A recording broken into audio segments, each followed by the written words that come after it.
My name is Marcus Reed, and I've never been the type to seek attention. I don't fill up rooms or charm crowds. I build in silence, think in code, and speak only when the weight of my thoughts demands release. While other men chase the spotlight, I've always preferred the shadows, the click of a keyboard, the soft hum of a server room, the logic of lines and loops that make sense in a world that rarely does. When I married Cassandra, I knew I wasn't just marrying her. I was marrying into the Aldrich name, a name that sat heavy on business cards and cast long shadows across boardrooms. Her father, Gerald Aldrich, ran Aldrich Dynamics like a monarchy. Polished, ruthless, unimpressed. The first time I met him, he looked through me. Not in a figurative sense. He literally blinked, glanced at my shoes, then turned to pour himself another glass of something aged and expensive. Cassandra had warned me. He's intense. But he'll come around, she said. I didn't need him to come around. I didn't need his approval. I just needed him to stay out of my way. But Gerald wasn't built like that. Every dinner was a test. Every handshake a competition. And then there was Brandon, Cassandra's younger brother, the golden boy with a smug smile and a resume that read like a trust fund fantasy. Princeton undergrad. Harvard MBA. Every room he walked into, he acted like it owed him applause. Brandon loved to talk shop. But it was always the surface-level kind of talk, buzzwords and bragging rights. He'd call me brother, with a smirk and toss in phrases like synergy and disruptive architecture, then lean back like he'd just written the next Silicon Valley manifesto. Meanwhile, I was in the back wing of Aldrich Dynamics, working out of a windowless office beside the janitor's supply room, quietly writing the lines of code that would one day hold the company together. No one asked what I was doing. No one cared. I liked it that way. The company's infrastructure was a mess, clunky legacy systems, outdated logistics, slow supply chains. They were bleeding contracts by the quarter. But I saw something in the mess, an opportunity. I wasn't trying to prove anything to Gerald or Brandon or anyone else. I just hated waste. I hated broken systems. And most of all, I hated the feeling that something brilliant was being buried under arrogance. So I built. Quietly. I worked long nights, refining an algorithm that could anticipate supply chain failures before they happened. Predictive logistics. It wasn't flashy, but it was powerful. It spoke the language of efficiency, something Aldrich Dynamics desperately needed but didn't understand. Cassandra knew. She always did. She brought me tea during late nights and watched me scribble equations on scrap paper. "You're going to save this place," she whispered once, half asleep in my lap. I smiled but said nothing. I wasn't trying to save it. I just wanted it to work. There's something strange about genius when it's dressed in quiet clothes. People don't recognize it. They look for it in loud presentations, in bold suits, in headlines. I never cared for any of that. What mattered to me was the code compiling without error, the dashboard updating in real time, the logistics humming along like a symphony I conducted in silence.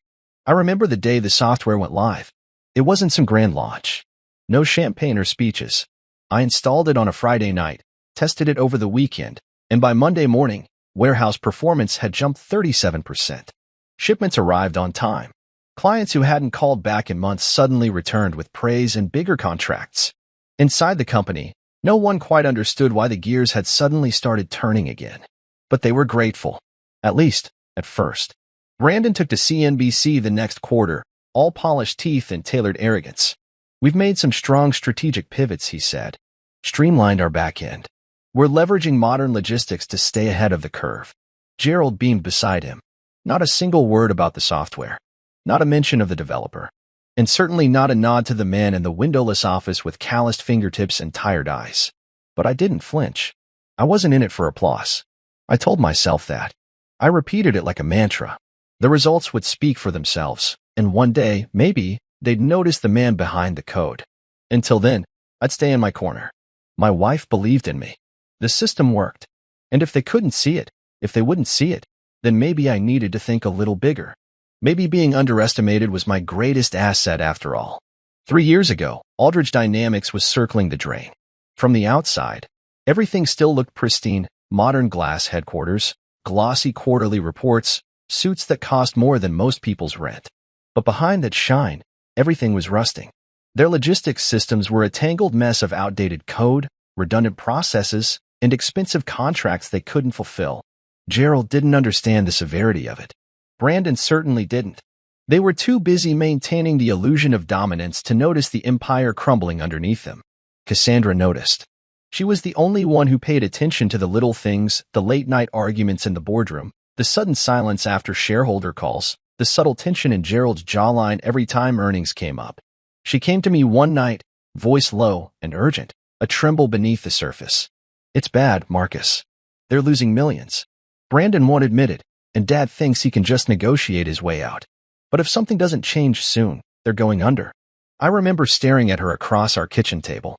My laptop sat open, code on the screen, half a coffee gone cold beside it. "What are you asking me?" "I'm asking you to help them. Help us. You know the system better than they ever will. You can fix it. Fix it." Like it was a broken pipe or a clogged drain. Still, I nodded. Not because I believed I owed Gerald anything, or Brandon, but because Cassandra was right. I could fix it. And I hated watching something fail when I knew I had the power to make it work. So I built a new system. A predictive logistics algorithm. Clean. Efficient. Lean enough to run on their existing infrastructure, but smart enough to forecast trends weeks ahead. I didn't over-engineer it. I didn't dress it up with flashy UI or clever branding. I just made it functional. Elegant in the way only silent brilliance could be. I implemented it quietly, one server at a time. Cassandra helped me navigate the political minefield, gave me access without asking too many questions. Within a few weeks, the system was running in full across their distribution channels. Within a few months, profits spiked. It wasn't luck. It was math. The algorithm shaved hours off delivery times, predicted warehouse shortages, routed shipments through optimal carriers, and slashed overhead costs. In a single fiscal year, Aldridge Dynamics surged by $400 million in profit. Not revenue profit. Clients who had ghosted them returned like moths to flame. New deals rolled in. Partners started referring others. Gerald walked taller. Brandon started grinning wider. The board stopped panicking and started praising the company's new vision. But through all that noise, no one mentioned the software. Brandon went on television. CNBC, Bloomberg, even a Forbes podcast. He used phrases like reinvention and leadership innovation. He smiled like he'd pulled it all from thin air. "We saw the trends coming and positioned ourselves accordingly," he said in one interview, nodding like he had spent nights buried in code. Gerald sat beside him in another segment, talking about legacy and forward momentum. This kind of performance only comes from a deep understanding of the market. That's what Brandon brings. I watched those interviews from my office, the one still in the back wing, next to the water heater. There was a small part of me that wanted to throw something through the screen. Not because I needed fame or a press tour, but because I had done the work. I had saved their company, and they acted like I didn't exist. I talked to Cassandra about it once. She was sitting on our bed, folding laundry while I paced. "It doesn't bother you?" I asked. "That they're taking credit?" She looked up, her expression unreadable. "It's not right," she said finally. "But it's still a win, Marcus. For us. The company's stable. You did something incredible. Maybe that's enough." I wanted to agree. I tried to believe that. But deep down, something inside me shifted that night. It wasn't rage. Not yet. It was something colder. Something quieter. I started thinking differently, not just about the code, but about control. I realized that as long as Aldridge Dynamics owned the platform, they could pretend I didn't matter. But what if I built something else? Something separate. Something they couldn't touch. So I formed a holding company. Quietly. I named it Lucent Gridworks. Registered it in Delaware. No ties to my name on the surface. Just a shell at first, but a shell with purpose. I started refining a second version of the algorithm. A more advanced model. I kept it off their servers, stored on isolated drives only I could access. I didn't tell Cassandra. Not yet. This wasn't about revenge. Not then. This was about protection. Because if they ever decided to throw me away completely, I needed to know I could stand on my own. And soon, I'd realize they were going to give me that chance. I kept telling myself it didn't matter. I repeated it like a ritual morning after morning, walking past the boardroom where decisions were made without me, sitting in the same modest office with no nameplate, no window, and certainly no recognition. My title? Independent consultant, which was just a dressed-up way of saying, the guy we keep around because he's useful, not because we respect him. And maybe, for a while, that had been enough. I had Cassandra. I had my code. And I had the quiet knowledge that the company's newfound success had my fingerprints all over it, even if no one acknowledged it. But as the months passed and Aldridge dynamics continued to rise on the back of the system I'd built, I started to feel the shift, not just in them, but in me. The company expanded. Brandon was named Chief Operating Officer, complete with a front-page feature in Techline Weekly. Gerald shook his hand during a town hall meeting and said, "Brandon is the future of this company." I was there in the back, half listening, drinking burnt coffee out of a paper cup. I didn't flinch. Not externally. But inside, something quiet started to curl and tighten. Cassandra saw it. "You should talk to him," she told me one night as we stood brushing our teeth in silence. "Ask for a formal title. Equity. Something. And you think Gerald would just hand that over?" She paused, met my eyes in the mirror. "No. But I think you've earned it." I knew she meant well, but that was the thing about people born into power. They assumed merit led to reward. They didn't know the rules were different when you weren't born into the room, when you had to claw your way in through the back door, code in hand and humility in your pocket. Still, I tried. I scheduled a meeting with Gerald, slid into his office like a guest in my own house. He didn't look up when I entered, just pointed toward the chair. "What is it?" he asked, flipping through a report that, ironically, displayed numbers generated from my algorithm. "I think it's time we formalized my role." He finally looked up, blinked once. "Your role. The software. The system I built. It saved the company. You know that. I think it's fair that we talk about equity, or at least." Gerald laughed. Not loudly. Not cruelly. Just a short, dismissive sound, like I'd offered to mow his lawn for a Nobel Prize. "You're doing fine where you are," he said, already looking back at the papers. "Brandon's leading things now. That's what we need. Vision. Leadership. You're not exactly built for that kind of spotlight." He didn't mean it with venom. That was what made it worse. To him, it was just a fact. Just how the world worked. And in that moment, I realized something. I wasn't even at the table. I was under it, feeding them meals they didn't even taste. I left that meeting with a smile I didn't feel, shaking hands I didn't want to touch. When I got back to my office, I locked the door and opened the files I'd kept hidden for months. Lucent Grid Works. The next version of the algorithm. The one that no one knew existed. I looked at the source code, the clean logic, the optimized design, and I knew this was more than a backup. This was an escape plan. I didn't plan on revenge. Not then. But I did plan on protection. Because somewhere between their indifference and my silence, I'd made a mistake. I'd handed them the keys to something they didn't deserve. I had convinced myself that results would speak for themselves. But I had forgotten one thing. In families like the Aldridges, the only voices that mattered were the ones already at the top of the mountain. And I was still climbing, stone by stone, while they threw parties at the peak. Cassandra told me later that week that Gerald had praised me during a dinner with shareholders. "He said you were a critical contributor behind the scenes," she said, as if that were some great honor. Behind the scenes. The man behind the curtain. The genius no one ever sees. It was meant to be a compliment. But to me, it felt like a cage. So I kept building. I formed partnerships through Lucent Grid Works. Quiet ones. Private contracts. I started laying the groundwork for something bigger, something that didn't rely on the Aldridge name or the illusion of acceptance. I registered the code under Lucent's banner. I transferred backups to isolated servers. I wrote my own end-user license agreements and retained an IP attorney, just in case. It wasn't betrayal. It was insurance. Because I knew what was coming, even if I didn't know when. And when it did come, when the applause got too loud, and they finally forgot the man behind the code, I'd be ready. I knew the moment I stepped out of the car that I didn't belong there. The estate Gerald rented for Brandon's 34th birthday looked like it had been plucked out of a luxury magazine. Stone columns, valet attendants, champagne towers already set up on the back patio, and soft jazz curling around the trimmed hedges. The kind of place where people toast themselves twice before ever acknowledging the person next to them. Cassandra adjusted the collar of my blazer. "Smile a little." "Please," she whispered. She had chosen my outfit, a deep navy suit with polished shoes, a sharp pocket square. She said it made me look powerful. I felt like a mannequin. Inside, everything glittered. Brandon stood near the pool, holding court in a charcoal gray suit like he'd just closed a billion-dollar deal. Every time he spoke, people leaned in. They laughed loudly, exaggerated, like their lives depended on it. I recognized a few faces, clients, partners, maybe a few tech investors. Not one of them knew who I was.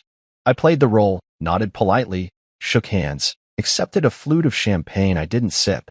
Cassandra floated between groups like the perfect hostess, smiling through her discomfort. Her eyes met mine more than once, and I could see it. She knew what tonight was. Not just Brandon's birthday, a coronation. Dinner was served around 7. Long white tables stretched beneath gold lanterns, the kind of scene people would post with #blessed and #powerfamily in their captions. I sat 2 seats down from Gerald, across from a CFO who kept calling me the tech guy and asking about the AI future, though I never once mentioned what I actually did. That was the theme of the night. Everyone assuming, no one asking. Then, just as dessert arrived, a mountain of chocolate soufflé and edible gold, Gerald stood and tapped his glass. The room quieted. Phones were subtly raised, ready to record whatever powerful, rehearsed thing he was about to say. "I want to thank you all for being here," he began, his voice firm and deliberate. "Tonight isn't just about celebrating Brandon's birthday. It's about recognizing the man he's become. His vision, his drive, his leadership." He turned slightly, beaming. "You saved this company, son." The words rang in my ears like a fire alarm. Saved? People clapped. Loudly. Brandon's fiancée wiped away a performative tear. Gerald continued, lifting a manila envelope from under the table. "And because of that, it's only right that the reins go to you now. The company is yours. You were always the real visionary." My fork hovered midair. I blinked once, then twice, to make sure I'd heard correctly. The company was his? More applause. Brandon stood up, hugged Gerald. Cameras clicked. People cheered. Cassandra didn't look at me. She stared down at her plate, hands folded tight in her lap. Then I did something I hadn't planned. I stood up. Gerald looked at me, amused. "Marcus, something you'd like to say?" I kept my voice calm. "Steady. What about the software?" That silenced the room quicker than any toast. A few people turned. Some glanced at their phones, pretending not to eavesdrop. Gerald chuckled. "Oh, Marcus." He reached into his pocket and pulled out a crisp $100 bill. He held it between 2 fingers and walked over to me like he was handing out candy. "For your next idea, son." Laughter rippled through the room. Not all of it genuine, but enough. I stared at the bill, then at him. I took it. Not because I needed it, not because it was funny, but because in that moment, I knew what needed to come next. I folded it once, tucked it into my pocket, and nodded slowly. "Thank you," I said, not moving my eyes from his. Then I walked out. I didn't wait for Cassandra. I didn't wave goodbye or explain myself. I moved through the glowing hallways and out into the cool night air, letting the sound of laughter and clinking glasses fade behind me. By the time I reached the car, I already knew what I was going to do. No more waiting. No more hoping they'd see my worth. No more coding in the dark for people who thought I should be grateful just to be in the room. They'd toasted the man they believed built the future. Now I was going to show them what that future really looked like. And it wouldn't have the Aldridge name on it. I didn't sleep that night. I didn't even lie down. Cassandra came home sometime after midnight, heels in one hand. The edge of her dress wrinkled like she'd been sitting in a corner too long. She didn't say a word when she walked past me. Didn't ask why I left. Maybe she already knew. I sat at my desk, the same desk I'd been using since the day we moved into this house. It was modest, oak, scuffed in the corners, a chip near the drawer I'd meant to fix for months. But the monitor on it glowed with purpose. My fingers hovered above the keyboard, steady, calm, fueled not by rage but by clarity. What I was about to do wasn't revenge. It was reclamation. I opened the framework for the logistics system, my system. Aldridge Dynamics had been running it without pause, using every line of code I had written, improved, and restructured over the last 3 years. They didn't own it. Not legally. Not ethically. I'd registered the patent through Lucent Grid Works under a quiet LLC with no Aldridge fingerprints.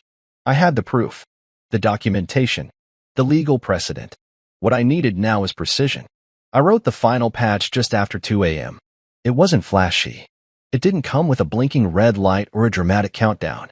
Just a few lines of code that would deactivate their version of my software, disabling the front-end interface and cutting off access to back-end functions. It would look like a server failure, something internal, something they'd never be able to trace directly to me unless I wanted them to. At 3 a.m., I triggered the silent migration. One by one, the client interfaces began to reroute. My code had always been modular, smart enough to recognize new IP addresses, flexible enough to pivot without notice. And I had been planning this for months. Every time I added a new feature to Aldridge's system, I mirrored it in Lucent Gridworks. Every patch, every line, every update, they had all been duplicated and stored offsite in isolated servers I rented under dummy corporations. Now, those servers came alive. I initiated the transition protocol. Lucent Gridworks would host the entire logistics suite moving forward. Existing clients received emails pre-drafted, automatically personalized, professionally worded. Each one included access credentials, a new support portal, updated SLAs, and a warm, reassuring message. You're in good hands. Same software. Same reliability. New ownership. Welcome to Lucent Gridworks. By 4 a.m., I had sent the email to every partner and vendor still using the platform. Most of them wouldn't see it until morning, but the system was live, operational, stable, and under my complete control.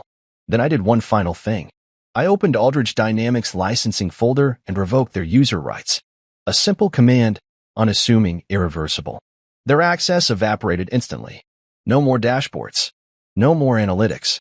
No more forecasts. The brain of their operations just flatlined. I sat back in my chair and exhaled. This wasn't destruction. I hadn't burned anything to the ground. I hadn't hacked them or sabotaged a single machine. I had simply taken back what they had never respected, what they had used, dismissed, and devalued.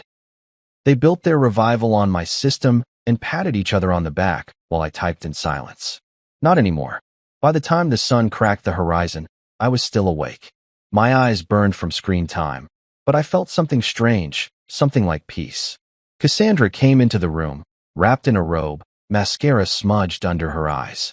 You didn't come to bed, she said softly. I wasn't tired. She walked closer, then hesitated. You left last night. I nodded. I didn't know what to say, she added, her voice thinner now. You looked done. I was. She stared at me like she was trying to read a language she used to understand. Marcus, what did you do? I closed the laptop. I took my idea back. Silence stretched between us. Not angry, not panicked, just still. She sat down slowly across from me, tucking her hair behind her ear. You're serious. I'm always serious. You know what this will do to them. They should have thought about that before handing me $100 for 3 years of work. She flinched, not at the words, but at how calmly I said them. And then, she nodded. Just once. Okay. She didn't ask me to undo it. She didn't cry or beg or rush to protect her father or her brother. Maybe, deep down, she understood. Maybe she had watched this happen from the inside and realized it was always coming. I stood, walked to the kitchen, and poured myself the first coffee of the day. The mug was chipped. The same one I used when I started writing the original algorithm. The smell of it, simple, bitter, grounded, felt like a beginning. By morning, 76% of Aldridge Dynamics business would be running on my servers. I didn't plan on watching the collapse. I didn't need to. It was already in motion. The screaming started at 8:47 a.m. It wasn't literal at first. It was the kind of digital screaming that comes in waves. Urgent phone calls, failed logins, dashboard error messages blinking red, panicked IT staff rebooting servers without answers. Aldridge Dynamics woke up that morning to silence from its systems, and the silence grew louder by the second. I sat in my kitchen, sipping coffee, watching the news crawl across the TV screen. Nothing had hit the press yet. Not publicly, but I knew the tremors were already building behind their thick glass doors. All it would take was one client to pick up the phone and ask, "Why isn't your system working?" And the dominoes would start to fall. I didn't feel joy, no gloating, no clapping of hands, or whispered payback monologue. I just sat with it, the calm after a storm I had spent months quietly building. By the time I finished my second cup of coffee, my phone buzzed on the counter. Cassandra. The screen lit up. I let it ring once, twice, then answered. Marcus, she whispered. Her voice was tight, almost breathless. In the background, I could hear doors slamming, voices shouting over each other, the frantic rhythm of a business on fire. What did you do? She asked. I took back my work, I said calmly. They can't access anything. The dashboards are offline.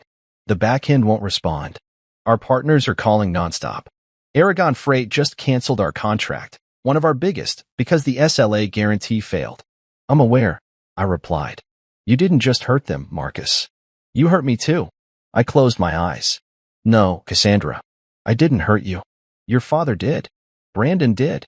I asked for recognition. For equity. for a place at the table. And instead, they handed me $100 bill like I was a high school intern.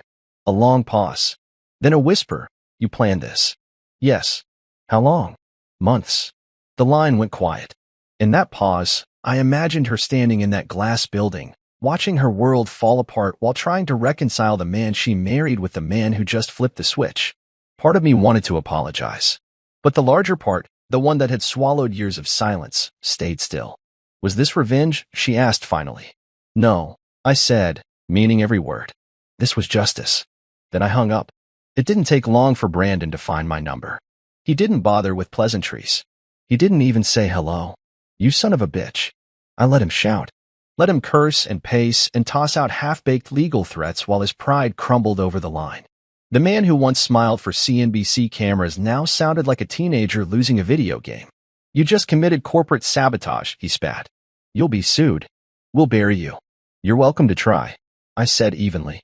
"But I'd advise you speak to your legal team first." "What the hell does that mean?" "It means the software was never owned by Aldrich Dynamics. The patent is registered under Lucent Gridworks. The terms were never exclusive. You never had a contract, just access. Access I've now revoked. That's all. You're bluffing." "I'm not." He went quiet. "Check your inbox, Brandon." I sent the documentation. Signed, notarized, timestamped. Click. By 9:30 a.m., the fire had spread. Gerald's assistant called every investor on their top-tier list, trying to stabilize the panic. But it was too late. One by one, the contracts started unraveling. Logistics partners couldn't reach their data. Delivery timelines were failing. Warehouses sat idle, waiting for instructions that would never come. At 10:02, the first article went live on a niche logistics blog. Aldrich Dynamics hit by sudden system failure. That was all it took. Within 30 minutes, two larger publications picked it up. By lunch, Techline and Business Realm were running with headlines. "Is this the end for Aldrich Dynamics?" And Silent Architect shuts down core system? I watched it unfold like a weather forecast. Predictable. Cold. Necessary. It wasn't destruction for the sake of spectacle. It was accountability. 3 years ago, I handed them a miracle. They responded with mockery, erasure, and arrogance. I asked to be seen. They looked away. So I did the only thing they'd understand. I disappeared and took everything with me. Around 11 a.m., my phone buzzed again. Same number. Cassandra. I stared at it for a while, then answered. "I don't know how to fix this," she said, her voice thin. "You can't," I said softly. "There has to be something we can do." There was. It happened the night Gerald handed Brandon the company and paid me in pocket money. She didn't argue, just sighed, a sound full of regret, fear, and maybe, finally, understanding. "I wish it didn't end like this," she said. So did I. Then I hung up for the last time. By noon, the fire had reached the boardroom. Gerald called an emergency meeting, mandatory attendance. But half the investors didn't show up. The moment they saw the headlines, they'd started dialing other numbers. Mine, mostly. A few emails had already landed in Lucent Gridworks' inbox from familiar domains, requesting demos, contracts, assurances. I hadn't even responded yet. Let them stew. Let them compare the cold silence from Aldrich Dynamics with the steady pulse of Lucent servers. I imagined the boardroom exactly as I had left it years ago, floor-to-ceiling glass, polished oak table, water pitchers sweating on silver trays. Brandon probably sat at the head now, still trying to project confidence, even as the walls closed in around him. Gerald, red-faced, fists clenched, shouting legal threats at the IT department like they could code his empire back into existence. That afternoon, Cassandra showed up at my doorstep. I didn't expect her, but I wasn't surprised either. She stood there in business heels and yesterday's exhaustion, makeup faded, hair pulled back too tight. She didn't wait for an invitation.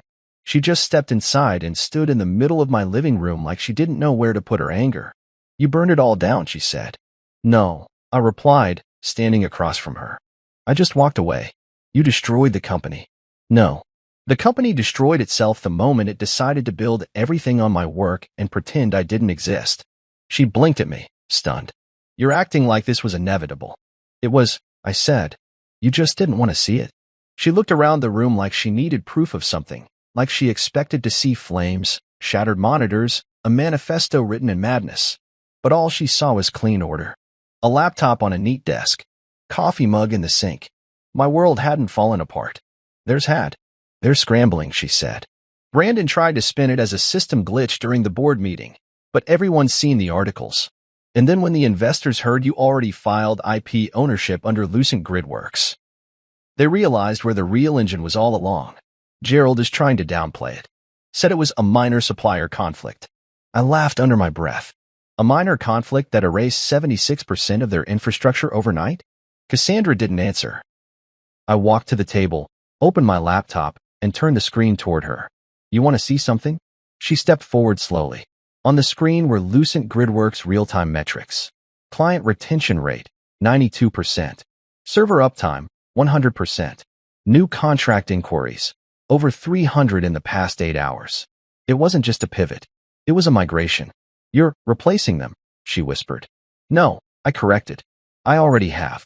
She stared at the screen, mouth slightly open, hands resting on the edge of the table like she needed to steady herself. They underestimated me, I said. They thought I'd be content with the scraps. With the consultant label. With $100 thank you. But I didn't just build software, Cassandra. I built the future they claimed to own. You didn't have to partner with their biggest competitor, she said suddenly, her voice sharpening. Oh, she'd heard. I did.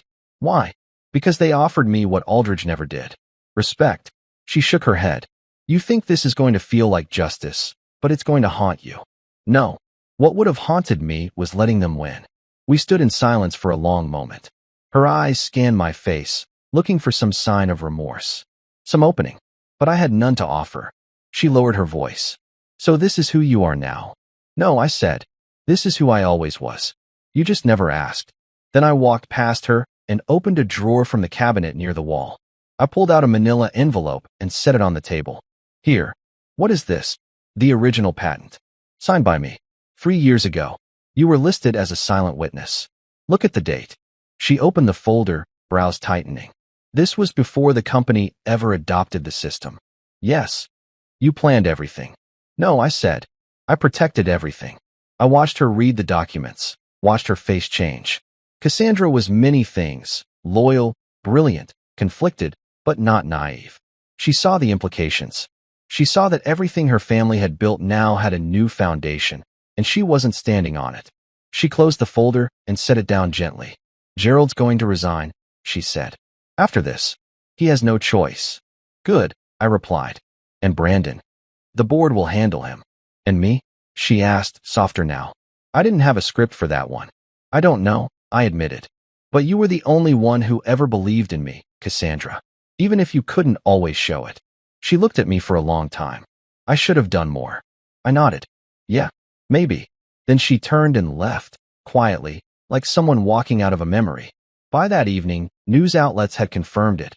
Aldridge Dynamics was no longer the industry standard. Lucent Gridworks was. 2 days after the headlines hit, I sent the box. I didn't write a letter. I didn't send a memo. Just a plain, matte black gift box delivered by courier, signed for by Gerald's assistant without fanfare. No branding. No logo. Just weight. Enough to command attention. Enough to make someone pause. Inside was a simple glass frame, the kind you'd find on an executive's shelf beside family photos or legacy awards. But this frame didn't hold degrees or press clippings. It held a $100 bill, crisp, uncreased, sealed behind crystal-clear glass. Beneath it, etched in the corner in minimalist silver script, were 5 words. For your next idea, MR. Beside it, resting carefully in the velvet lining, was a copy of the original patent filing. The software that had resurrected Aldridge Dynamics, the one they had paraded as a product of Brandon's visionary leadership, was now memorialized in legal ink, signed and dated 3 years earlier, in my own name. Under the quiet LLC I'd built without fanfare. There was a sticky note attached to the folder, handwritten in my neat block letters. Ownership isn't about who claps the loudest. It's about who built the stage. I didn't wait for a response. I didn't need one. This wasn't about revenge anymore. This was closure. I had no interest in dragging Gerald through the mud. I didn't need to. The world had already watched him drown in silence as his empire collapsed on live television. Investors fled. The board revolted. A CEO with no software, no infrastructure, and no answers was just a suit in an empty tower. But Cassandra told me what happened when he opened the box. She called me that night, voice quiet. He didn't say a word when he saw it, she murmured. He knew what it meant, I replied. He sat at his desk for 10 minutes, just staring. No calls. No yelling. He closed the door. I've never seen him do that before. What did he do afterward? She hesitated. He cried. That hit harder than I expected. Not because I pitied him, but because I finally understood something. Men like Gerald weren't built to lose. They weren't trained for humility. Their whole identity was woven into control, legacy, perception. And now, staring at a framed $100 bill, he had to reckon with what it had really cost him. He didn't lose a product. He lost the man who built it, and the future that man took with him. In a way, I had given Gerald one final gift, the truth. Not the version he told investors. Not the illusion he presented at board meetings. But the unvarnished truth that his company was never his to save. He built his empire on the back of uncredited genius and dismissed it with a chuckle. That frame would sit on his desk now, a permanent reminder of the laugh that cost him everything. I imagined him leaning back in his chair, rereading the sticky note, playing my words over and over again. Ownership isn't about who claps the loudest. He used to pride himself on being the man in charge, the one whose name carried weight in every room. Now, no one was taking his calls. Lucent Grid Works had signed exclusive contracts with 3 of Aldridge's top clients. More were in the pipeline. Competitors had already begun carving up what was left of the company, departments being offered for sale, projects shelved, employees walking out with boxes and exit interviews. Somewhere in that chaos, I knew Brandon was scrambling, filing legal paperwork, calling in favors, trying to salvage what little reputation he had left. But it was too late. You can't unring a bell. You can't take back years of condescension and pretend it was gratitude. Cassandra told me the board had quietly asked Gerald to step down. Effective immediately. No press conference. No farewell speech. Just a cold signature and a final escort from the building his name once adorned. Brandon wasn't far behind. He'd lost the board's confidence. Investors no longer believed in his strategic pivots. The Aldridge name, once synonymous with innovation, had become a cautionary tale. And me? I was still working. Lucent Grid Works was expanding fast. I'd hired engineers from across the country, some who had left Aldridge voluntarily, others who had been discarded during restructuring and knew exactly what kind of system they wanted to build next. We didn't hang plaques. We didn't have private chefs or meditation rooms. We had purpose and respect. A few days later, I passed by my home office and noticed the box from the courier service still sitting on the hallway table, an extra copy of the frame I'd sent to Gerald. I picked it up, turned it over in my hands. That $100 bill felt lighter now, like the weight it once carried had shifted. Not in anger, not in grief. In meaning. It wasn't just a reminder of what they had done. It was a symbol of what I had reclaimed. I hung it on the wall above my desk, right beside a whiteboard filled with design sketches for our next platform update. And for the first time in years, I looked at that wall and saw more than code. I saw freedom.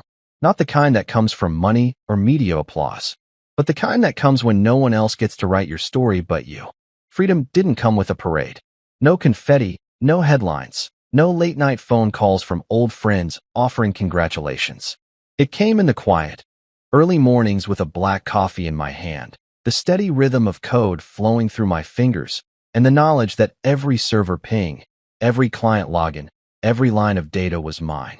Not borrowed, not stolen, not shared in the polite, corporate way they used to frame theft. Mine. Lucent Grid Works wasn't supposed to be a revenge project, and it still wasn't. It was survival at first. Now it was something else. A platform. A pulse. A promise that the work I did would never again be used to prop up men in suits who never learned to build. We moved fast.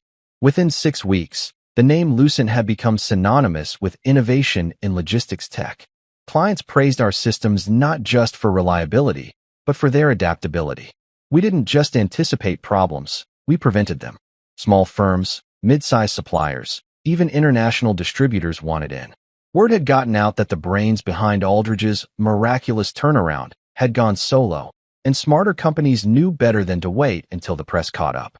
I built a team, the best engineers I could find, people who didn't care about flashy titles or private jets. People who had been overlooked, underestimated, passed over for men like Brandon who talked a big game, but couldn't debug a line of JavaScript if their stock options depended on it. Some of them were former Aldridge employees. A few of them had been laid off during the chaos. I didn't poach them. I gave them a second chance. A real one. We worked out of a converted industrial space. Brick walls, exposed beams, massive whiteboards filled with scribbles and flow diagrams. No corner offices. No glass partitions. Everyone worked together, and no one had to wear a mask to prove they belonged. I wasn't their boss. I was their founder. That distinction mattered to me. I didn't issue commands. I set a tone. I made it clear from day one. If you want to build something great, you start with trust, not ego. We celebrated team wins, not individual resumes. We shared credit, we shared meals, and we moved like a unit. It felt good. Like breathing after being underwater too long. Cassandra moved out around the 6th week. It wasn't dramatic. No shouting. No tears. Just a quiet understanding that we were no longer orbiting the same sun. She packed 2 suitcases, left a note on the dresser, and handed me her key with a soft look I couldn't read. I didn't stop her. I think we both knew the fracture had been forming long before Gerald's toast, long before the software, long before Lucent. You were never really part of that world, she said as she stepped outside. I nodded. I know. But now I own mine. That was the last time we spoke in person. She didn't ask for anything, no settlement, no division of assets. She had her inheritance, her shares, her own life to reconstruct. And me? I had peace. The kind you only get after crawling through the trenches of someone else's kingdom and deciding never to kneel again. Gerald eventually resigned. The board gave him a soft landing, something cushioned and quiet, probably wrapped in NDAs and golden parachutes. Brandon didn't get that courtesy. After weeks of internal chaos and failed attempts to regain client confidence, the board ousted him in a closed-door vote. Cassandra told me they didn't even let him pack his office. Security did it for him. Aldridge Dynamics was sold in parts. One department here, a software license there. Some of it went to competitors. Most of it went to companies that would strip it down for parts and discard the rest. What had once been a towering name in tech was now a footnote. A case study in mismanagement. Sometimes I wondered what Gerald thought when he saw my name on the news now.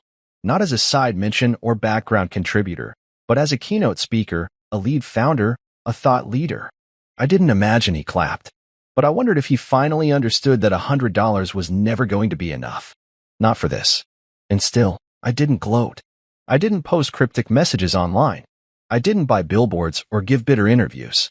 I didn't even correct journalists who still tied my name to Aldridge's past. Because the truth was bigger than headlines. The truth was in the silence I had claimed for myself, the team I had built, the vision I had protected when no one else believed in it. I didn't need applause anymore. I didn't need acknowledgement from the people who once refused to say my name in a meeting. I had my own rooms now. And in those rooms, people listened. They listened because I had something to say. Not because of who I married or where I came from. But because I had built something that worked, and because I knew what it felt like to be invisible. I would never let my people feel that way again. A year later, I stood on stage at the Future Tech Expo, the spotlight warm on my shoulders, the crowd of thousands hushed beneath the dome of the convention center. The stage was sleek, glass lectern, glowing screens behind me cycling through slides, graphs, projections. All clean, all polished, all earned. I adjusted the mic. My name is Marcus Reed, I began, and a year ago, most of you had no idea who I was. Some of you knew my work, but you didn't know my name. That's okay. I spent most of my career in the shadows. I'm not bitter about that. Shadows are where real builders work. There was a ripple of laughter. Not mocking understanding. That rare kind of collective recognition that hits a room full of people who've been ignored before they were applauded. I took a breath and scanned the crowd. Engineers. Founders. Students with wide eyes and notepads filled with future blueprints. Investors too, sitting toward the back in tailored suits, now eager to understand the mind behind Lucent Gridworks. What's the biggest lesson I've learned? I repeated the question aloud. When a student had asked me during the Q&A, I've thought about that a lot. And I think the answer is this. Don't build empires for people who see you as a tool. Build systems that outlast applause, and only share them with those who see your worth before the profits. Silence fell across the room. Not the kind that made people uncomfortable. The kind that meant something landed. Deep. I stepped away from the lectern and let the slides fade into black behind me. No stats. No charts. Just me and the weight of a story most people only thought they understood. You all know about the collapse of Aldridge Dynamics, I continued. You've read the headlines, seen the timelines, analyzed the downfall. But what you didn't see, what no article could really capture, was how easily brilliance gets buried when it doesn't wear a tailored suit. I paused. I let that happen. For years, I let my work speak while others took the microphone. I told myself it didn't matter, that the code would prove itself. But silence can only protect you for so long before it becomes a prison. Another pause. Another breath. I'm not here to tell you to seek revenge. I'm here to tell you to protect your vision, to document your work, to understand your value before someone else tries to define it for you. Applause started, small at first, then steady, swelling through the crowd. But I didn't smile.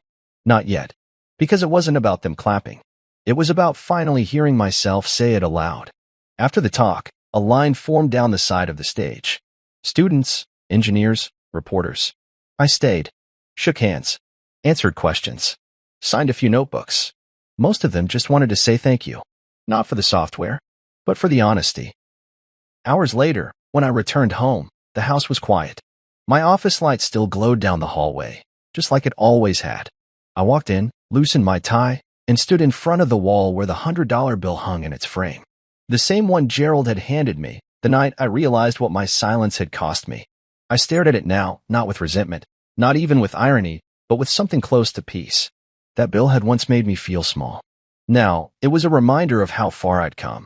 I reached up and straightened the frame. Thanks for the push, I said aloud, just to the room, just to the stillness. Because that's what it had been in the end. A push. An insult so bold, so dismissive, that it finally woke up something in me I hadn't realized was sleeping. I wasn't born for boardrooms or family legacies. I was building code, in solitude, in systems that worked even when no one saw them. But now, people saw. Not because I demanded it, but because I took the risk of betting on myself when everyone else expected me to fold. Respect, I had learned, isn't something you wait for. It's something you build, one choice at a time. And when you do it right, you don't have to shout to be heard. You just have to show up. Again and again. Until the silence breaks.